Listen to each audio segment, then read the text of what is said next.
নমস্কার বন্ধুরা। তো আজকে টার্গেট সাফল্যের ট্রান্সলেশন প্রোগ্রামটিতে সবাইকে স্বাগতম জানাচ্ছি। আজকের যে অনুচ্ছেদটি নেওয়া হয়েছে সেটি আনন্দবাজার পত্রিকার একটি সম্পাদকীয় থেকে। আমি সমস্ত পরীক্ষার্থীদের বলছি, আপনারা যদি বিগত বছরের WBCS মেন্স এক্সামিনেশন ইংলিশ পেপারগুলোকে অ্যানালাইসিস করেন, তাহলে দেখবেন আনন্দবাজার পত্রিকার সম্পাদকীয় থেকে উঠিয়ে ট্রান্সলেশন দেওয়া হয়েছে। তাই রিকোয়েস্ট আমার প্রত্যেক পরীক্ষার্থীর কাছে, প্রত্যেক ক্যান্ডিডেটের কাছে, যে আপনারা পিকেডি সরকার বা আরো যে বইগুলো আছে সেগুলো তো অবশ্যই প্র্যাকটিস করবেন। পিকেডি সরকারের আনসারও পাওয়া যায়, যাই হোক সেসব, কিন্তু অবশ্যই আনন্দবাজারের সম্পাদক সমীপস্যুতে যে জিনিসগুলো লেখা হয়, যে বিষয়গুলো নিয়ে লেখা হয়, সেগুলো প্র্যাকটিস করতে ভুলবেন। আজকের অনুচ্ছেদটি প্রথমে পুরো পড়ে নেওয়া যাক। গ্রীষ্ম 1943। লন্ডনের ব্লুমসবেরির বাড়িতে মা বোনকে বিদায় জানিয়ে বেরিয়ে এসেছিলেন নূর ইনায়েত খান। দ্বিতীয় বিশ্বযুদ্ধে মিত্রবাহিনীর গুরুত্বপূর্ণ অঙ্গ ছিলেন তিনি। প্রথম মহিলা রেডিও অপারেটর হিসেবে নাৎসি অধিকৃত ফ্রান্সে অনুপ্রবেশ করেছিলেন। ধরিয়ে দেওয়া হয়েছিল তাকে। নির্যাতনের পর দাকাও কনসেন্ট্রেশন ক্যাম্পে গুলি করে মারা হয়েছিল 30 বছর বয়সে। 1944-এ আজকের দিনে নূরের সাহসিকতা স্মরণে আজ 4 ট্যাভিটন স্ট্রিটের বাড়িতে ব্লু প্লাক বসাচ্ছে ইংলিশ হেরিটেজ। নূর এশীয় বংশোদ্ভূত প্রথম মহিলা যিনি এই সম্মান পেলেন। বিখ্যাত ব্যক্তির বসতবাড়ির সামনে এই বৃত্তাকৃতি পোর্সেলিন ফলকটি লাগানো হয়। কয়েকজন ভারতীয় মনীষীর লন্ডনের বাসস্থানের বাইরে ব্লু প্লাক দেখা যায়। তাদের মধ্যে আছেন রামমোহন রায়, B.R. আম্বেদকর, মহাত্মা গান্ধী ও রবীন্দ্রনাথ ঠাকুর। প্রথমে অনুচ্ছেদটিকে ছোট ছোট সেন্টেন্সে ভাগ করে নেওয়া যাক। তো প্রথম সেন্টেন্সটি একদমই ছোট সেন্টেন্স, গ্রীষ্ম 1943। এখানে কোনো সাবজেক্ট নেই। তো আমি এর আগেও আমার ট্রান্সলেশনের প্রোগ্রামেই বলেছিলাম যে যদি কোনো সাবজেক্ট না থাকে তো আমরা সেন্টেন্সটিকে শুরু করব প্রিপারেটরি ইট বা ইন্ট্রোডাক্টরি দেয়ার দিয়ে। তো এই সেন্টেন্সটি শুরু হবে ইট দিয়ে। যেহেতু পুরো ঘটনাটা পড়লে দেখা যায় সেটি অতীতকালের ঘটনা, পুরো অতীত, তো সেহেতু টেন্সটি অবশ্যই পাস্ট টেন্স হবে। 1943-এর গ্রীষ্ম, গ্রীষ্মর ইংলিশ সবাই জানে সামার। তো it was the summer of 1943। চলে আসি পরের সেন্টেন্সে। লন্ডনের ব্লুমসবেরির বাড়িতে মা বোনকে বিদায় জানিয়ে বেরিয়ে এসেছিলেন নূর ইনায়েত খান। তো বিদায় জানানোর ইংলিশ এক কথায় বলা যেতে পারে সে গুড বাই। ঠিক আছে, কোনো অসুবিধা নেই। কিন্তু সে গুড বাইয়ের থেকেও ভালো ইংলিশ যেটা আমরা ব্যবহার করতে পারি সেটা হচ্ছে বিড গুড বাই। আর যেহেতু এটি পাস্ট টেন্সে, পাস্ট ইনডিফিনিটে আছে, তাহলে সেটা হবে বেড গুড বাই। তো এখানে বিড বেড বিডেন, বিডের পাস্ট ফর্ম বেড। আচ্ছা, তো সেন্টেন্সটার আমরা যদি দুটো পার্ট করে নিই, যে প্রথম পার্টটা করছি Noor Inayat Khan bade good bye to her mother and sister at her house of Bloomsbury, then she set off. এখানে যাত্রা করার অর্থে ব্যবহৃত হয়। তো পুরো সেন্টেন্সটা হলো Noor bade good bye to her mother and sister at her house of Bloomsbury, then she set off. যাত্রা করা বোঝাতে গোয়ের থেকে সেট আপের ব্যবহারটা ভালো হয়।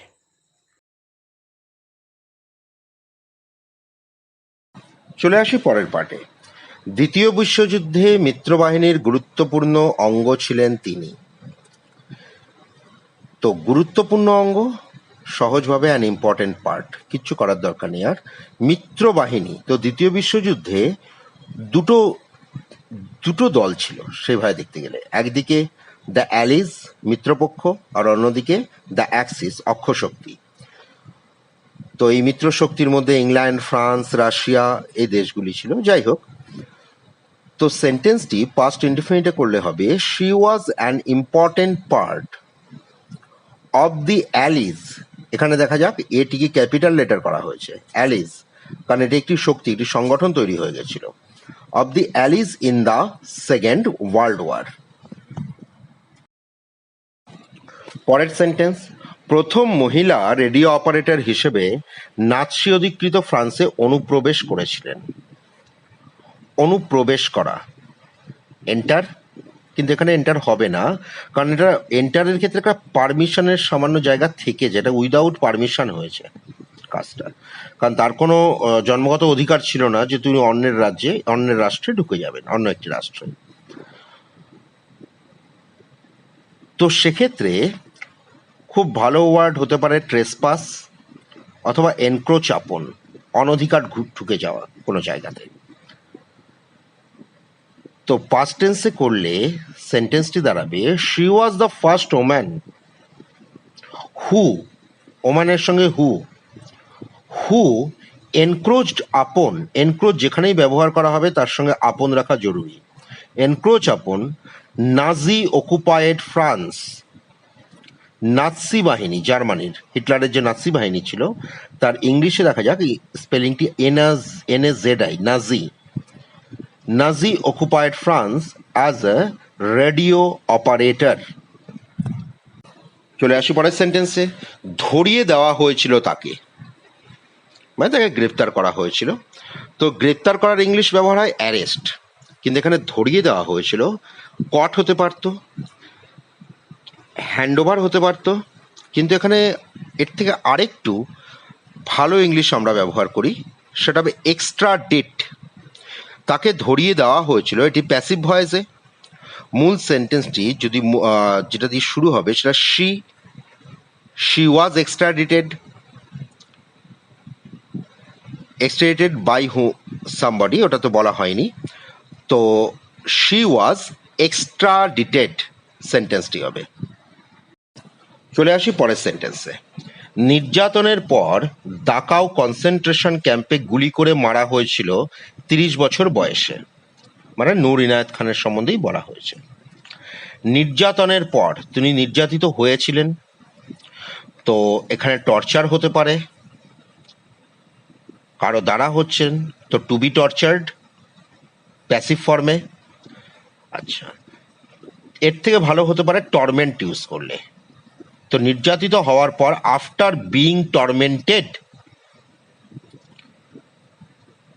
তাকে মারা হয়েছিল, তো গুলি করা ইংলিশ, গুলি করে মারা হয়েছিল, গুলি করা ইংলিশ শুট ডেড, গুলি করে মারা, তাকে মারা হয়েছিল, কারো দ্বারা উনি মারা গেছিলেন।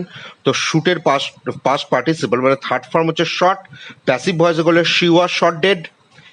Inside the concentration camp of Dachau on the age of 30, যখন তার বয়স 30 ছিল তখন তাকে কনসেন্ট্রেশন ক্যাম্পে গুলি করে মারা হয়। তো এটা সিম্পল সেন্টেন্সে করা হয়েছে, যদি কেউ কমপ্লেক্সে করতে চায় তাও হতে পারে, কোনো অসুবিধা নেই।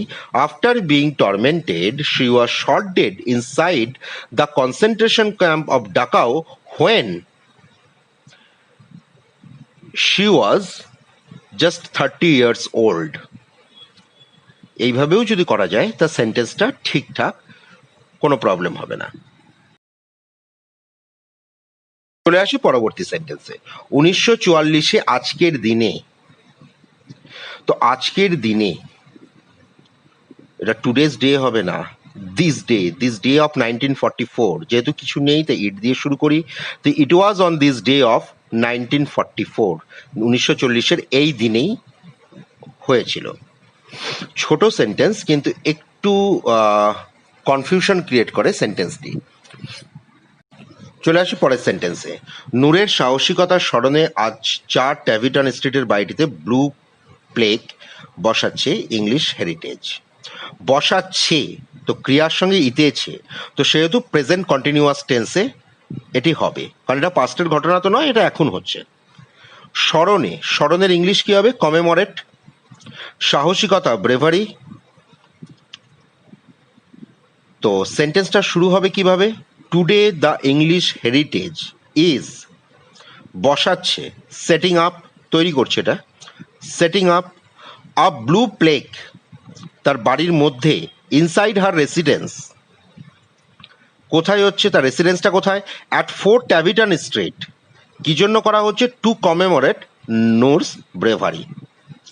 তো পুরো সেন্টেন্সটা দেখে নেওয়া যাক। Today the English Heritage is setting up a blue plaque inside her residence at 4 Tavitan Street to commemorate Noor's bravery. এখানে একটা কথা বলা উচিত যে বড় সেন্টেন্স করতে গেলে খালি মনের মধ্যে যদি প্রশ্নগুলোকে তৈরি করা যায় তাহলেই কিন্তু সেন্টেন্সটা পুরো ঠিকঠাক হয়ে যায়। ইংলিশ হেরিটেজ বসাচ্ছে কোথায়, বসাচ্ছে কি বসাচ্ছে, ব্লু প্লেক কোথায় বসাচ্ছে, তার বাড়ির সামনে, বাড়িটি কোথায় হচ্ছে, 4 ট্যাভিটন স্ট্রিট, ঠিক আছে, কি জন্য বসাচ্ছে, টু কমেমোরেট নূরস ব্রেভারি। নূর এশীয় বংশোদ্ভূত প্রথম মহিলা যিনি এই সম্মান পেলেন। এশিয়া বংশোদ্ভূত মানে কি, এশিয়ান ডিসেন্ট। ফার্স্ট ওম্যান, প্রথম মহিলা। তো Noor was the first woman of Asian descent. কি হলো, যিনি এই সম্মান পেলেন, কাউকে সম্মান দেওয়া। তো সেক্ষেত্রে আমরা ব্যবহার করি কনফার, সম্মান লাভ করা, কনফার দেওয়া, বি ভার্বে হয়ে যাবে, মানে হচ্ছে প্যাসিভ ভয়েসে হবে, হু ওয়াজ কনফার্ড দিস অনার, যাকে এই সম্মান দেওয়া হয়েছিল। তো এটি সম্পূর্ণ যদি দেখা যায় তো পাস্ট ইনডিফিনিট টেন্সেই হয়েছে। সেন্টেন্সটি কি, বিখ্যাত ব্যক্তির বসত বাড়ির সামনে এই বৃত্তাকৃতি পোর্সেলিন ফলকটি লাগানো হয়। ফলকের ইংলিশ প্লেক, পোর্সেলিন থাকবে, বৃত্তাকৃতি সার্কুলার। পুরো টেন্সটি যদি দেখা যায় তাহলে এটি প্রেজেন্ট ইনডিফিনিটে হবে, প্রেজেন্ট ইনডিফিনিটে, কারণ এটা সবসময় হয়। আচ্ছা, বিখ্যাত ব্যক্তি, ফেমাস ইন্ডিভিজুয়াল। তো সেন্টেন্সটি যদি করা হয়, সেন্টেন্সটি প্যাসিভ ভয়েসে হবে, কারণ সেট বিফোর, লাগানো হয়, সে তো আর নিজে থেকে লাগাচ্ছে না। তো this circular porcelain plaque is set before the house of the famous individual. পরের সেন্টেন্সটি, কয়েকজন ভারতীয় মনীষীর লন্ডনে বাসস্থানের বাইরে ব্লু প্লেক দেখা যায়। তো ব্লু প্লেক দেখা যায়, ক্যান বি সিন মানে সেই প্যাসিভ ভয়েস। বাড়ির বাইরে, আউটসাইড দ্য রেসিডেন্স। ভারতীয় মনীষী, ইন্ডিয়ান স্কলার্স ইয়া গ্রেট পার্সোনালিটিস, তাও হতে পারে, কোনো অসুবিধা নেই। তো পুরো সেন্টেন্সটি, blue plaque can be seen outside the residence of some Indian scholars in London. চলে আসি পরের সেন্টেন্স, তাদের মধ্যে আছেন রামমোহন রায়, বি আর আম্বেদকর, মহাত্মা গান্ধী, রবীন্দ্রনাথ ঠাকুর। খুবই সহজ সেন্টেন্স। এটা সম্পূর্ণভাবে হবে প্রেজেন্ট ইনডিফিনিটে। Rammohan Roy, B R Ambedkar, Mahatma Gandhi and Rabindranath Thakur are among them, অনেকজনের মধ্যে কেউ হলে তাকে অ্যামাং বলা, সেক্ষেত্রে প্রিপোজিশন অ্যামাং ব্যবহার করা হয়।